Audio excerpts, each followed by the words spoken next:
Está escrito no Evangelho segundo Lucas, capítulo 17, versículos 20 a 23, o seguinte: E interrogado pelos fariseus sobre quando havia de vir o reino de Deus, Jesus lhes respondeu e disse: O reino de Deus não vem com aparência exterior, nem dirão ei-lo aqui ou ei-lo ali, porque eis que o reino de Deus está entre vós.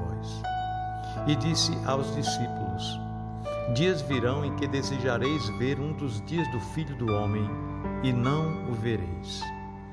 Mas, como também da mesma maneira aconteceu nos dias de Ló, comiam, bebiam, compravam, vendiam, plantavam e edificavam. Versículo 29. Mas no dia em que Ló saiu de Sodoma, choveu do céu fogo e enxofre, e os consumiu a todos. Assim será também no dia em que o Filho do Homem se há de manifestar. Naquele dia, quem estiver no eirado, tendo as suas alfaias em casa, não desça a tomá-las, e da mesma sorte o que estiver no campo, não volte para trás. Versículo 32. Lembrai-vos da mulher de Ló. Lembrai-vos da mulher de Ló.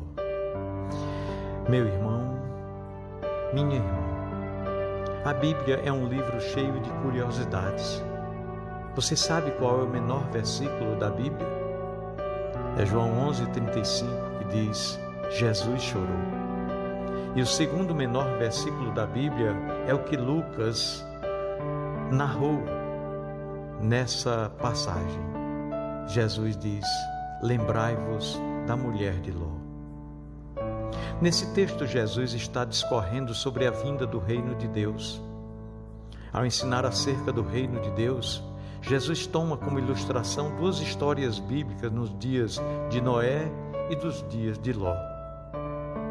Um princípio bíblico é que na tipologia bíblica a arca representa a igreja, o lugar de segurança, e Sodoma representa o lugar de pecado e punição. E aprendemos muitas lições nesse texto que acabamos de ler.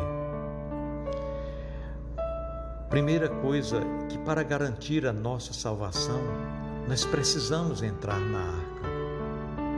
Ao entrar na arca, ou seja, no corpo de Cristo, precisamos desenvolver uma vida de santidade.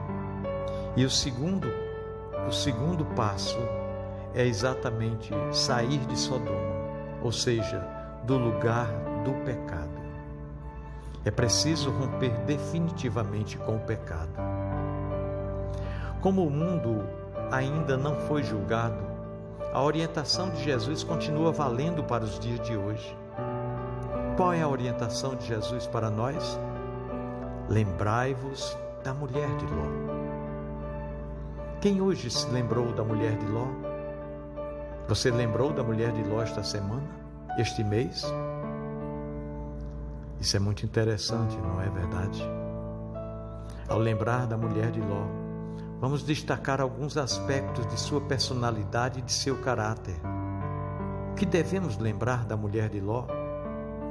Primeiramente, devemos lembrar da mulher de Ló como alguém cuja vida era demasiadamente apegada ao mundo. Veja o que acontece quando uma pessoa é apegada ao mundo. Ela e sua família moravam em uma das cidades mais pecaminosas e promíscuas da sua época. Sodoma é conhecida por causa dos seus pecados, violência, imoralidade. Tudo isso acontecia naquela cidade de forma muito corriqueira. Você acha que nossa cidade tem semelhança com Sodoma nos dias atuais? A Bíblia relata no capítulo 18 de Gênesis que o pecado havia chegado ao limite e Deus manda 2 anjos avisarem Ló e sua família acerca da destruição da cidade e dá a seguinte ordem a eles: não olhes para trás quando estiverem fugindo da cidade. Mas a mulher de Ló, ainda que estivesse a salvo na montanha, tinha o seu coração imerso naquela cidade pecaminosa, a qual amava, onde também morava o seu pecado.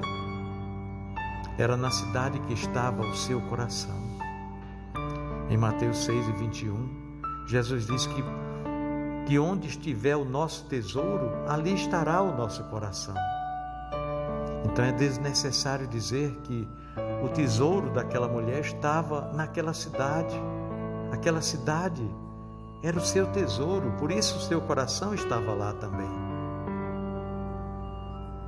A segunda coisa, devemos lembrar da mulher de Ló como alguém que cultivou uma espiritualidade sem relevância para si e para Deus. Sabem o que é pior? O fato de ser tomada pelos anjos antes de olhar para trás sugere que aquela mulher até havia desenvolvido uma certa espiritualidade. Ela não estava envolvida com imoralidades que era muito peculiar naquela cidade.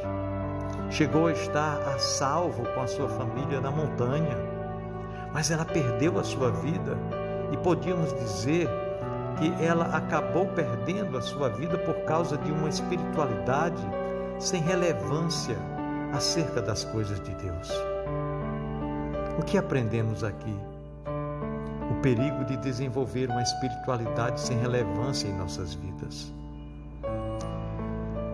Lembrai-vos da mulher de Ló, que menosprezou a força e a consequência do pecado. Qual é o preço que se paga quando se menospreza a força do pecado? A mulher de Ló menosprezou a força e o poder que o pecado pode exercer na vida de uma pessoa. E se há algo que tem uma força tremenda no ser humano, é exatamente o pecado. Em Romanos 6, versículo 23, diz que o salário do pecado é a morte, mas o dom gratuito de Deus é a vida eterna. O que aprendemos com isso? Aprendemos que aquele que menospreza o pecado e a sua influência no ser humano corre o sério risco de estar cultivando morte para si. Quais os pecados da nossa cidade que procuram enraizar em nossos corações? Precisamos lembrar da mulher de Ló.